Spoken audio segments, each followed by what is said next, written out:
Здравейте, скъпи мои лунни ангелчета! Добре дошли в нашия канал Moonlight Magic Tarot.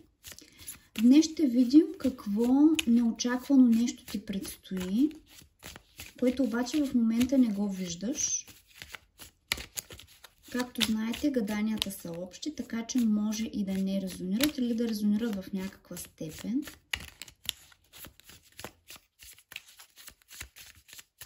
Сега ще видим какво не виждате в момента.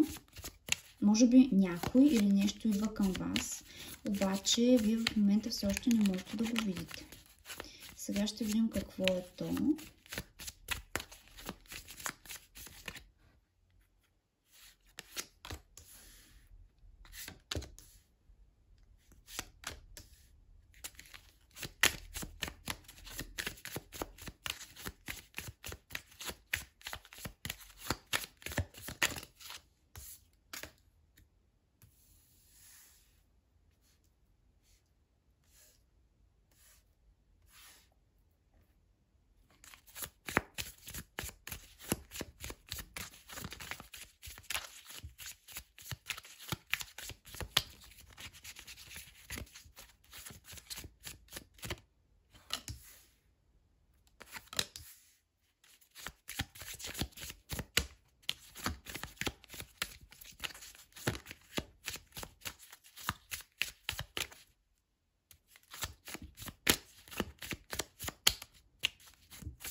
Тройка на мечовете имаме, интересно.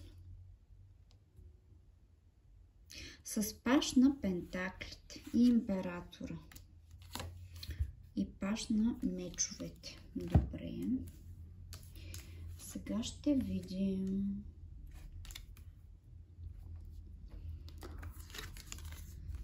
Силата имаме.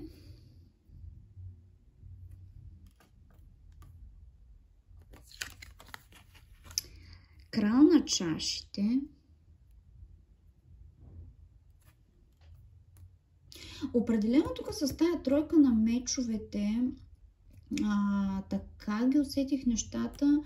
Още по-малко, че след него имахме и паш на пентаклите. Все едно наново се учите да обичате, така да го кажем, след някакво разочарование. Сега ще видим и веднага имаме след това силата с крал на чашите, което така допринася за тази енергия, която усещам. Двойка на мечовете.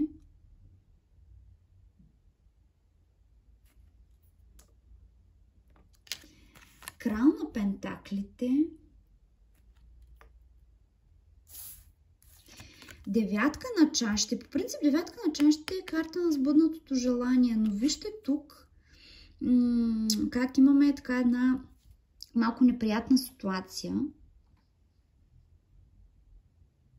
Почти всички карти тук говорят за някакъв хаос, за някакво объркване, за някаква токсичност, дори ми идва да кажа. Сега ще видим умереността.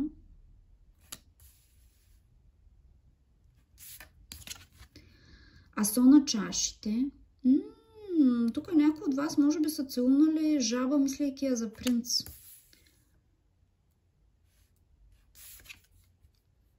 Кралица на пентаклите. Значи, определено тук вие излизате в една такава енергия на кралица на пентаклите. Все едно, както ви казахте, първа отново се учите да обичате. Учите се да намирате този баланс и тая хармония, които са ви нужни, защото виждаме тук много карти, които говорят за хаос. Нещо много така, може би като цяло живота ви е бил изпълнен с доста хаотични ситуации, хора дори. Може би тук всичките крале, понеже всъщност имаме двама краля и един император. Може би живота ви е сблъсквал се с някакви такива хора, които са внасяли хаос в живота. Знаете ли, така го усещам. Тоест трима краля, ето крал пентакли, крал чаши и един император.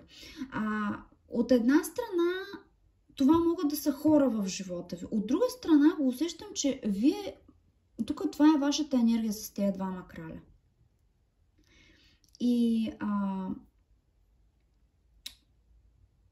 да, ето и по асо на чашите и умереността, погледнете.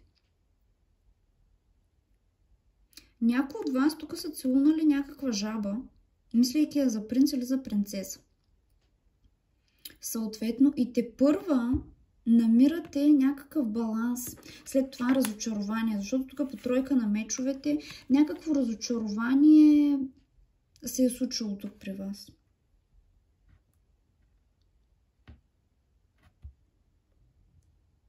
Може би, понеже вижте как имаме императора с паш на пентаклите. Може би тук сте влагали някакви надежди в определен човек.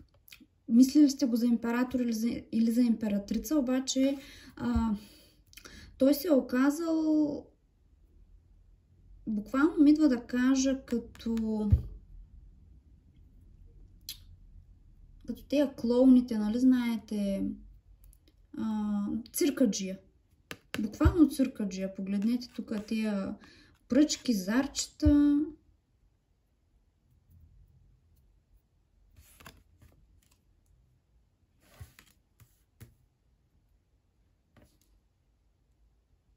Но тук идва някаква такава стабилизация в живота ви по картата на силата. Ако в момента пък сте в някаква такава хаотична ситуация или в някакви хаотични отношения с даден човек,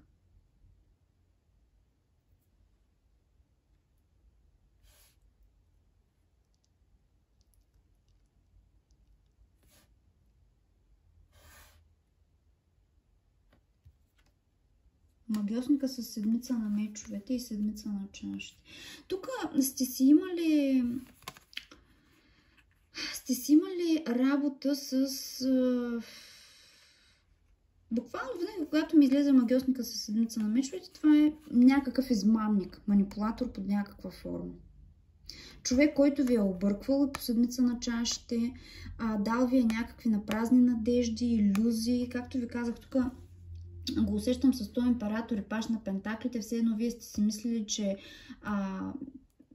човека е стабилен, солиден, перспективен, такъв, на който може да се разчита, а той се оказва абсолютен позор и палячо, така да го кажем. Както ви казах, тук някаква жаба сте целунали, мислейки я за принц или принцеса.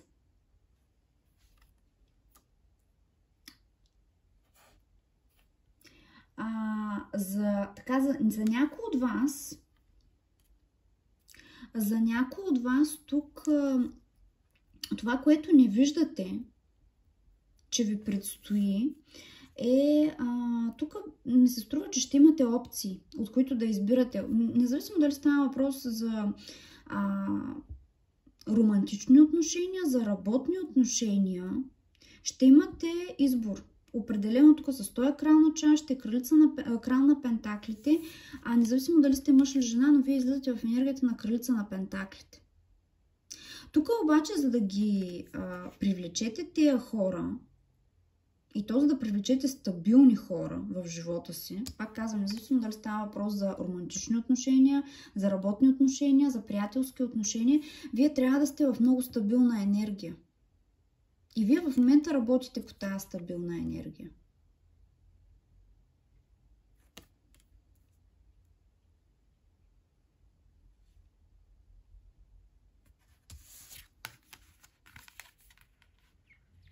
Но тук определено, погледнете, имаме и змия, тук имаме едни като дяволчета все едно.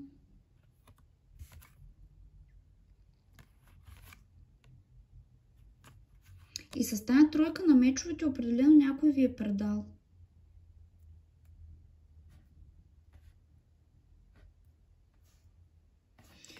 Нека да поясним още малко.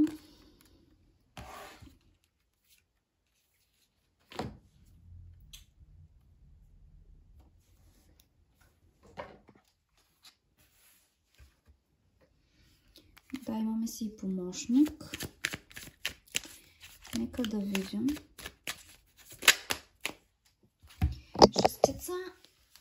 шестица на мечовете имаме. И имаме тук и паш на мечовете. Аз мислях да го кажа това нещо. Но определено, ако имате един такъв човек, с когото може би в момента сте разделени, и който си го препознавате тук такъв, който се е представил за един, а в последствие сте разбрали, че не е точно такъв, за какъвто се представя, определено тук бих казала, че ви наблюдава под някаква форма или се опитва да разбере какво правите, къде сте, какво се случва в живота ви. Тоест не точно събира, но да, иска така допълнителна информация за вас.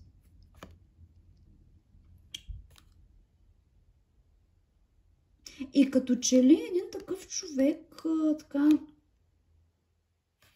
се опитва да планира по този паш на пентаклите за връщането си.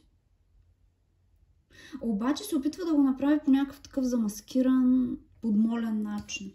Напоследък много такава енергия излиза, между другото.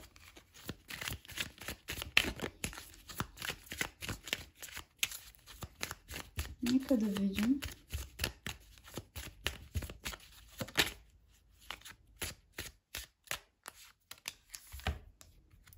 Четворка на чашите.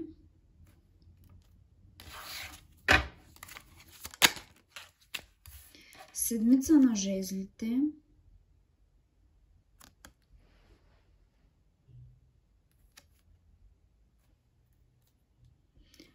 Добре, защо продължава да излиза подобна енергия? Чак вече започвам да се ядосвам. Енергия на хора от миналото, които хем не са готови да поемат отговорност. Хем от друга страна не искат т.е. не искат да изгубят това, което са имали. Ето, вижте го, този човек търси път, търси информация, търси вход. Даже и котките ми започнаха да се бият тук. Изобщо много хаотична енергия.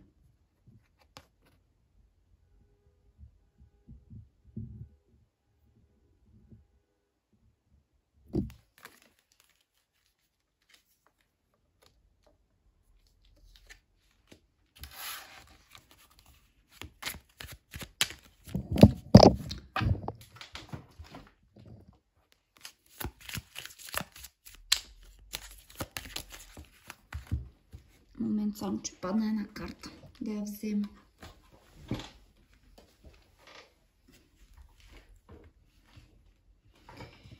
Десятка на жезлите. Тук има някакъв човек, който се чувства нечут, невидян, неоценен, може би. Чувства се като безизход.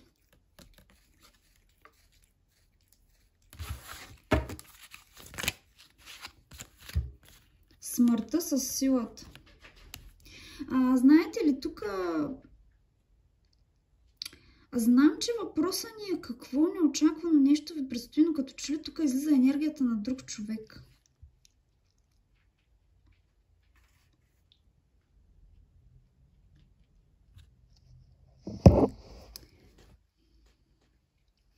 А ако не е друг човек, тук с тази десятка на жезлите, може би вие сте били недооценени или така невидяни, нечути в дадени отношения или в дадена ситуация.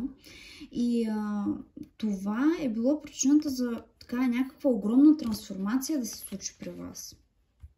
Може би в момента се чувствате по този начин. И тая трансформация ти първа ви предстои. Обаче тая трансформация ще ви направи много по-силни, отколкото сте били. Два пъти вече не излиза силата. За втори път. Но тук имаме енергия на нещо, което е приключило. Десятка, смъртта. Нещо, което е приключило. Дори ми идва да кажа с гръм и трясък, но нямаме такава индикация.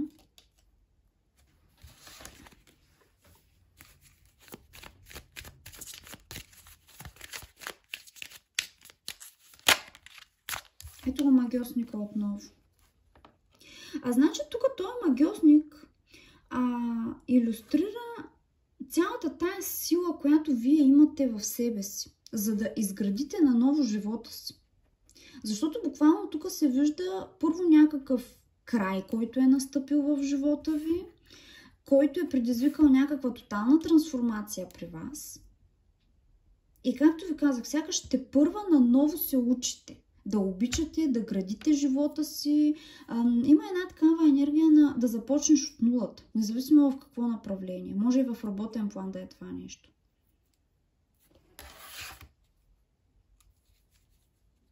Девятка на мечовете. Някой може би от вас са в тая енергия. И след това имаме ето асо на мечовете. С рицар на жезлите, десятка на мечовете и слънцето. Значи тук този край ни се потвърждава вече за трети път. Тук може вие да сте в тая енергия, където буквално този край, дали ще е на ситуация, на работа, на каквото е, на отношения, или на вас, или на друг човек, тук предизвиква някакви много тежки, дори депресивни мисли.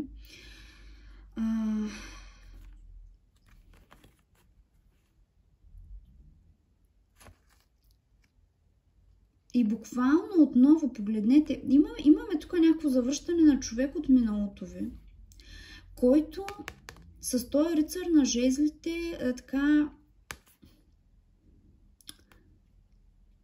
Вижте колко интересно. Това асо на мечовете илюстрира тук, т.е. е илюстрирано чрез един лабиринт. Като че ли този рицар на жезлите ще дойде така с една уж... И тук имаме нещо, което изобразява като лабиринт все едно. За някой от вас, може би, наистина този човек ще ви даде една яснота. Една истина, така да го кажем. Особено ако сте очаквали някаква истина от този човек. Или някакво изясняване. Може би за някой от вас точно това и ще получите. За други от вас обаче, като че ли това още повече ще ви обърка. Или по-скоро не го усещам точно, че ще ви обърка, ами все едно привидно този човек ви предлага истината, обаче това е далеч от истината.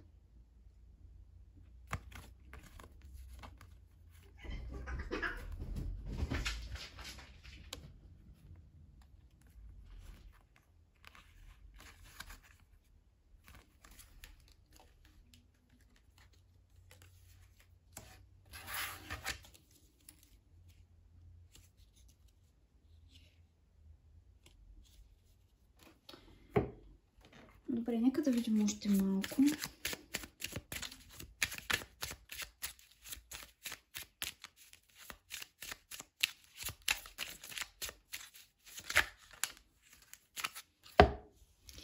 Имаме крал на мечовете, колесницата и луната. Ето аз ви казвам, този крал на мечовете определено е човека от миналото. Или може и няколко човека да съм жут. За някой от вас го усещам все едно няколко човека от миналото ви. Ще се завърнат под някаква форма. Обаче с тая луна тук все едно, каквото и да ви кажат, каквото и да направят, ще има една като... Все едно като прикриване на истината. Прикриване може би на истинските намерения. Ще има нещо като неказано, неизяснено. Мотивите на този човек, така, как да се изразя?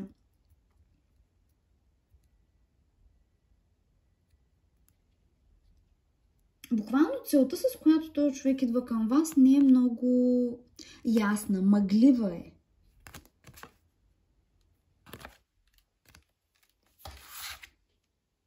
И отново силата имаме на дъното.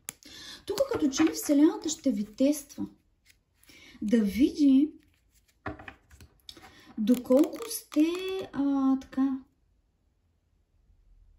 доколко сте се изчистили енергийно от този човек или от тези хора. Доколко сте стъпили здраво на земята, доколко сте влезли в тая стабилна енергия на кралица на пентаклите. Защото за някой от вас го усещам все едно, вие се чувствате сякаш каквото и да стане, няма да... Този човек вече все едно не може да ви натиска бутоните. Но тук като че ли Вселената ще ви тества, точно с завръщането на този човек. За да види вие как ще реагирате. Дали ще се подлъжете отново тук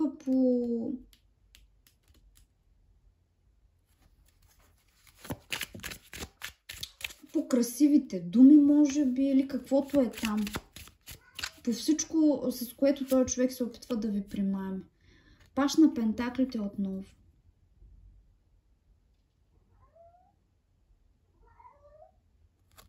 Пажовете са вестоносци, така че, както ви казвам, за втори път не излиза паш на пентаклите. Очаквайте, особено и с този рицар, който ни излезе. Очаквайте, ето дори и котарака ми мялка. Казвам ви, очаквайте тук да чуете от този човек под някаква форма. Със сигурност. Котарака ми даже го потвърждава. За някой от вас може да сте разделени с този човек от месеци, дори години. И това ще е неочакваното нещо, което ще ви се случи. Някак си, когато изобщо не си мислите, че все едно, ето паш на мечовете. Казвам ви, този човек ви наблюдава. Този човек ви наблюдава. Или тези хора. Ако имате повече от един... Ако в миналото сте имали повече, колкото всъщност да са били, един или повече токсични хора в живота си. Това може да са и членове на семейството ви, може да са приятели, може да са колеги, каквито и да са. Ако в момента не сте в комуникация с тези хора, може би вие сте отрязали комуникацията с тях, може би те, няма значение, но ако не сте в комуникация с тези хора, очаквайте някакво завръщане от тях.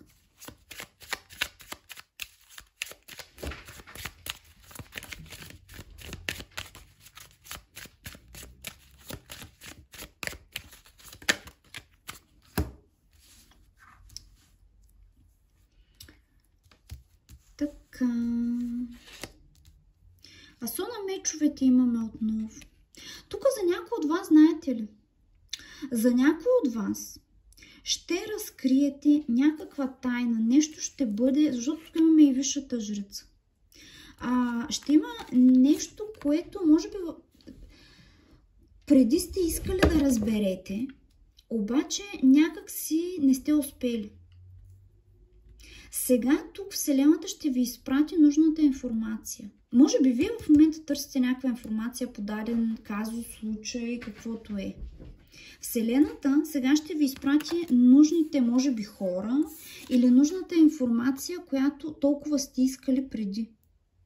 Но тук нещо ще се разкрие. И по Луната може да говори за някакви тайни. Висшата жрица също би могла да говори за някакви тайни. А висшата жрица също така би могла да говори, особено с това асо на мечовете, за нещо, което интуитивно сте усещали. Обаче, нали, няма ли сте твърди доказателства за него? Ето сега това нещо вече ще можете да го докажете, така да кажем.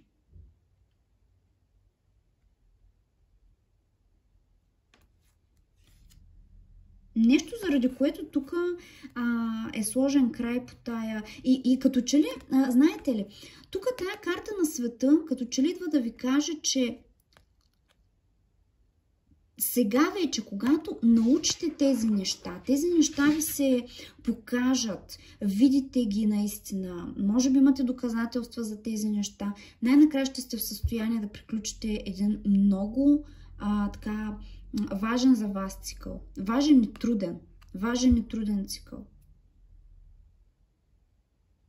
да напаснете парченцата. Погледнете тук тая двойка на пентаклите, как тези две страни на пеперудата образуват една цяла пеперуда. Най-накрая ще навършите някакъв пъзел, ще ви се подреди в главата. Тук за някои от вас може би сте имали съмнения за тройни ситуации или за намеса на трети фактори под някаква форма. Може да са хора, може да е нещо друго в дадена ваша ситуация или отношения. Пак казвам, не е задължително да е любовна ситуацията, но каквато и да е, тук най-накрая ще навържете някакви парченца. Последните парченца от пъзела ще се напаснат и тук буквално четворка на жезлите говори за едно освобождаване. Това нещо ще ви освободи, казвам ви, и ще ви доведе до завършването на този труден, тежък цикъл. Предстои ви завършване на много тежък цикъл в живота ви.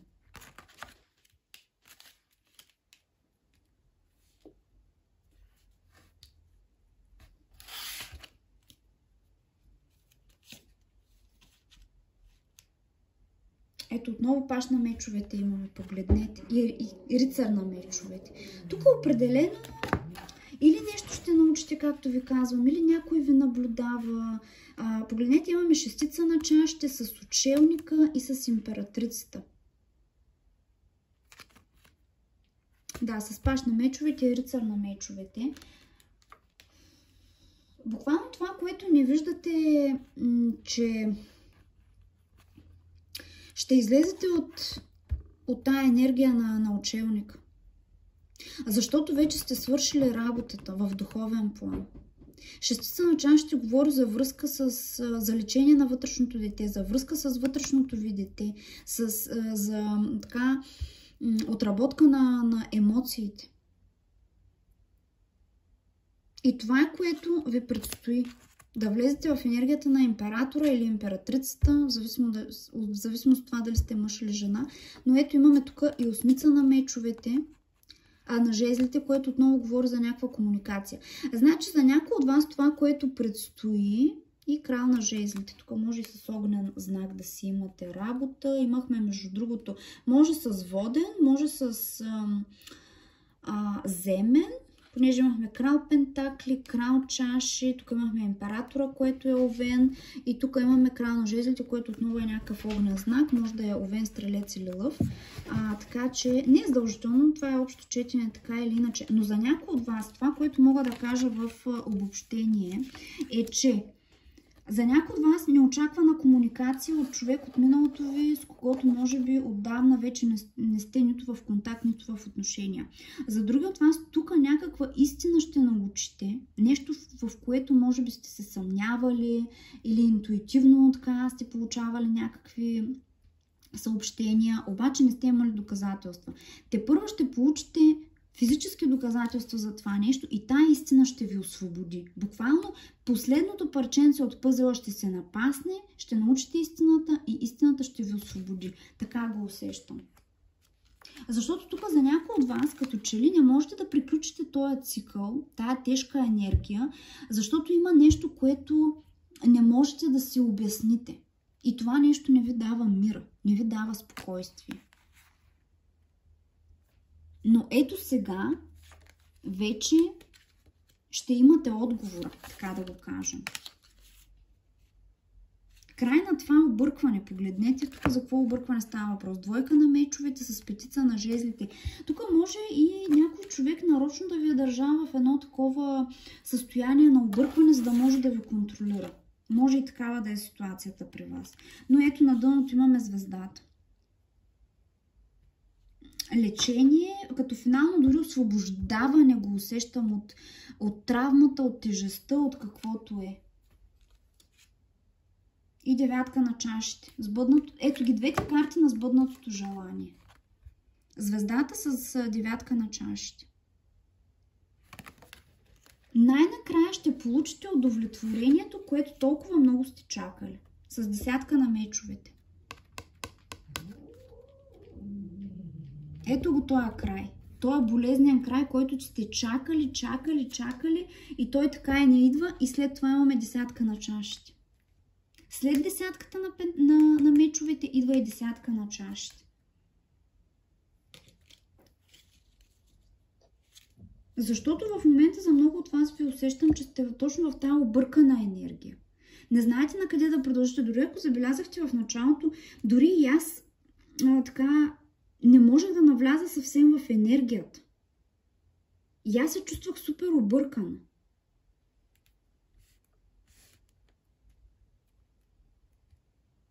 Но тук най-накрая ще навържете парченцата или ще напаснете пъзела или там каквото е. И това нещо ще ви донесе едно емоционално освобождение. След тая болка по десятка на мечовете идва десятката на чашите. И двете карти на сбъднатото желание. Звездата с девятка на чашите. Предстоят ви много удовлетворяващи събития в живота ви, обаче след наистина така едно доста голямо страдание.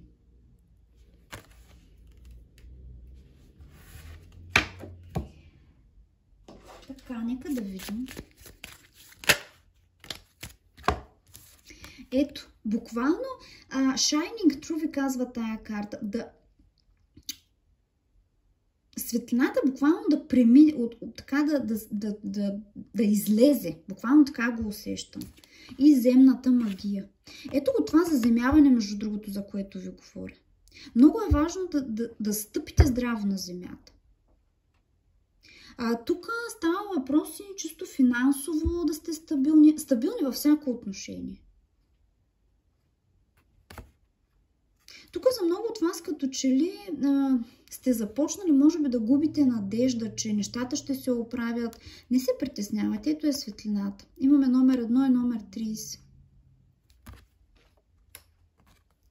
Светлината ще победи, така да го кажем. Но ето, котките ми не престанаха да се бият през цялото време.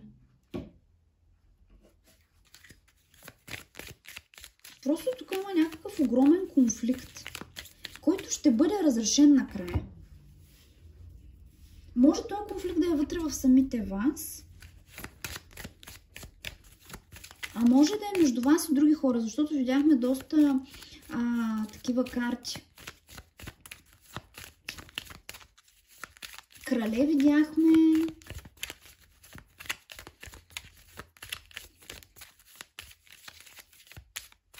Нека да видим още малко.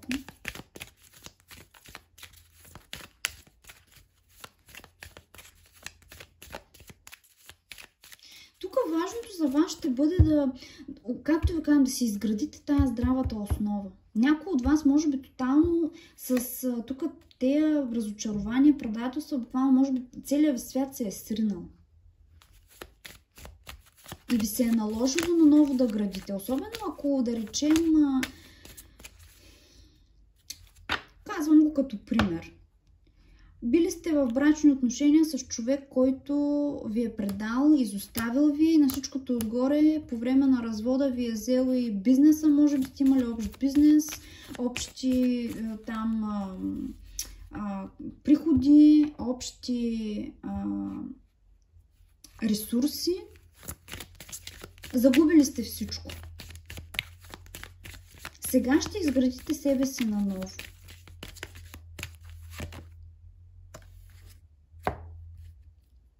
Ето, буквално тук имаме номер 27.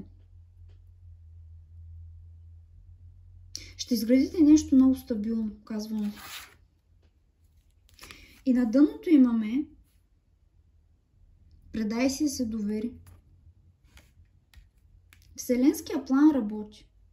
Вселенския план работи. Вярвайте. Вярвайте дори по звездата тук.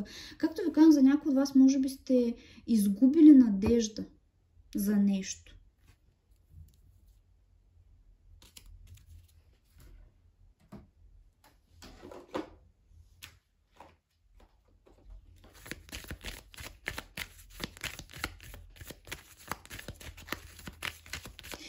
ще ви обаче да стигнете до този финал и до тая истина и до това напасване. Само вижте колко време ме отне докато навържа и аз точно какво се случва в тая енергия. Буквално се чувствах супер объркана в началото. Ето успех. Успех.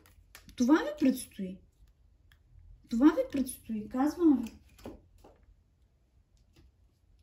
Няма да е лесно, но пък ще се заслужава. Ще се заслужава. Няма да тегля повече карти. Завършваме с картата на успеха. Доверете се, не губете вяра и работете върху себе си.